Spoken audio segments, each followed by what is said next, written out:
Welcome to Mahidev 11 daily tips idea. இன்னைக்கு நம்ம பார்க்க போறது என்னன்னா, வீட்டில் இருக்கிற ஹவுஸ் ஒய்ஃபுக்கான டிப்ஸ். நம்ம ஈஸியா பொருளுங்களை வாங்கிடுவோம், ஆனா அதை எப்படி பத்திரமா வைக்கிறேன்னு தெரியாது. அதுக்கான டிப்ஸ் தான் பார்க்க போறோம். பருப்பு, கொண்டக்கடலை, இந்த மாதிரி பருப்பு தானிய வகைகள்ல எதுல வேணாலும் நீங்க இந்த மாதிரி பிரிஞ்சி இலை 2 போட்டு நல்லா டைட்டா ஸ்டோர் பண்ணி வச்சீங்கன்னா வண்டு பிடிக்காம இருக்கும். நெக்ஸ்ட் நம்ம எடுத்துருக்க பொருள் என்னன்னு பாத்தீங்கன்னா, கற்பூரம், பச்சை கற்பூரம். நமத்து பதத்து போகாம உடஞ்சு போகாம இருக்கிறதுக்கு 5 மிளகு பீஸ தூவி விடுங்க.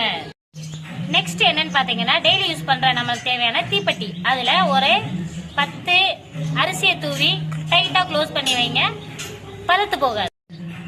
நெக்ஸ்ட் என்னன்னு பாத்தீங்கன்னா, நம்ம வீட்டுல மாவு அரைச்சு வைப்போம், சீக்கிரமாவே ஃப்ரிட்ஜ்ல வச்சாலும் புளிச்சு போயிடும்.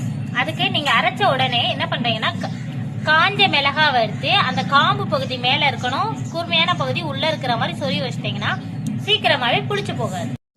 இந்த மாதிரி டெய்லி டிப்ஸ்